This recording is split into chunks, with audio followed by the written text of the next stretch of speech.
With the movie Nope, we now have 3 movies directed by Jordan Peele, so let's rank them.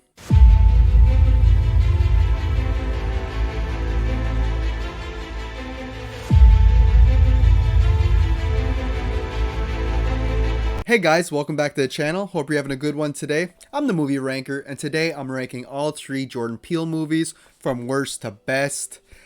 Pretty interesting career this guy has. He went from being a comedian, famous for Key and Peele and stuff like that. Then he became this like horror director, and he's done a phenomenal job for the most part.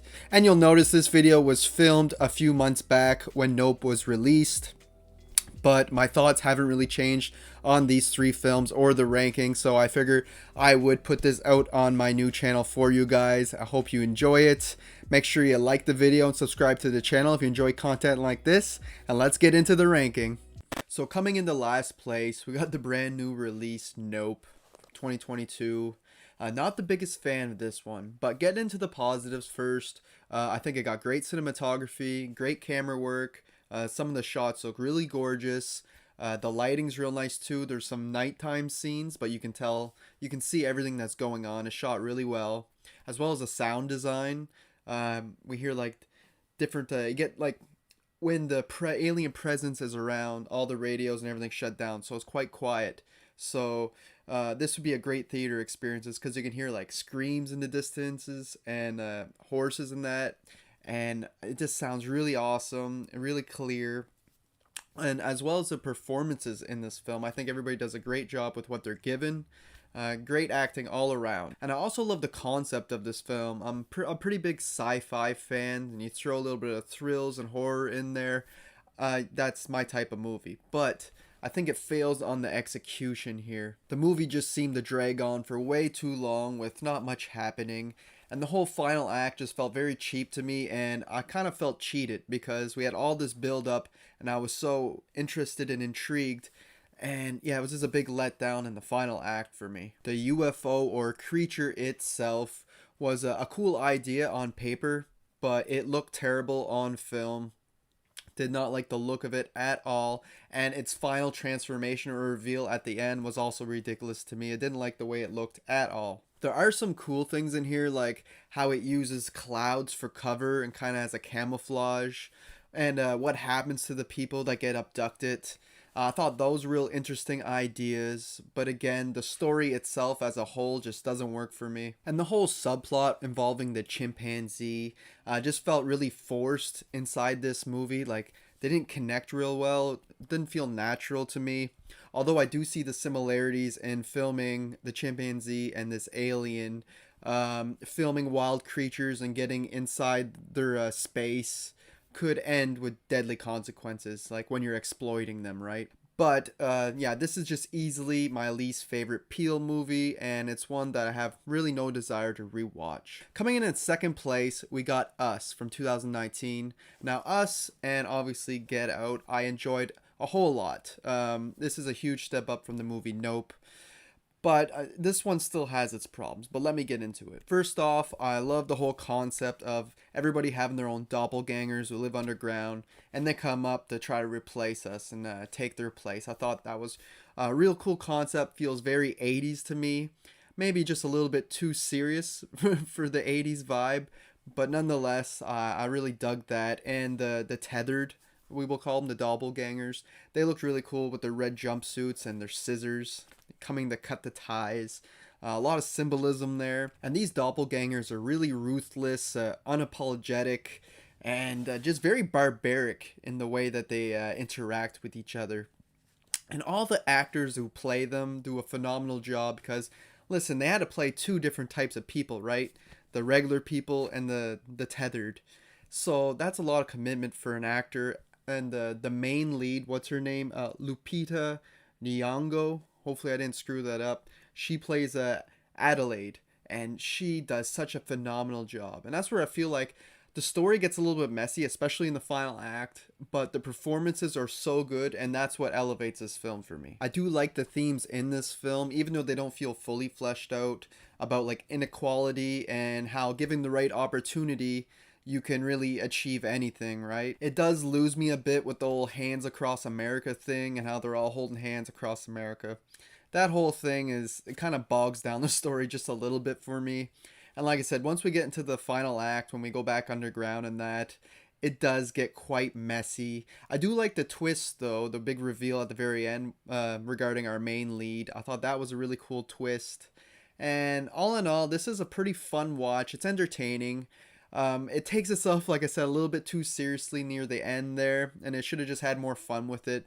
But nonetheless, this is a good film. Oh, and one last thing before we move on. I never understood the whole plan or why they waited so long to come back out and onto the surface. It's not like they were locked down there or anything. They could always leave, I suppose.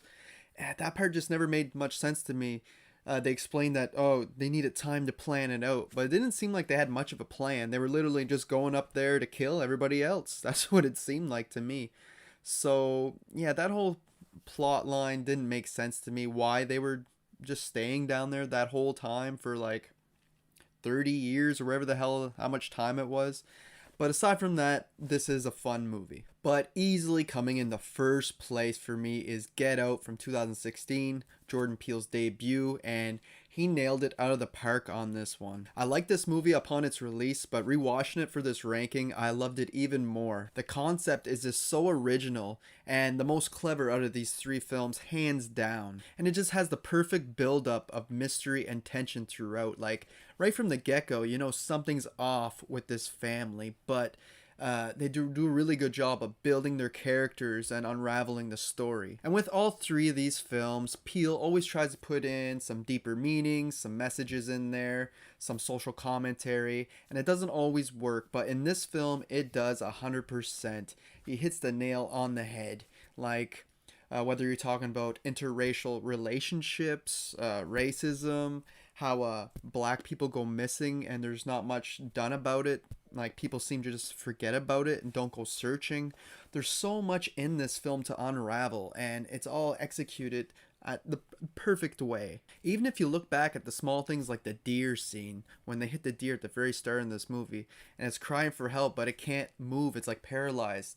It really draws a comparison to the people under hypnosis in the film, right? How they're like basically in there and they can't move or nothing and do anything about it, but they're still alive in there. And we get great acting with phenomenal performances all around, great characters. They're all pretty fleshed out. Our main lead, Daniel Kaluuya, he's hopefully I didn't butcher the name. He's in Nope, and I didn't care for his character. He had a great performance in there.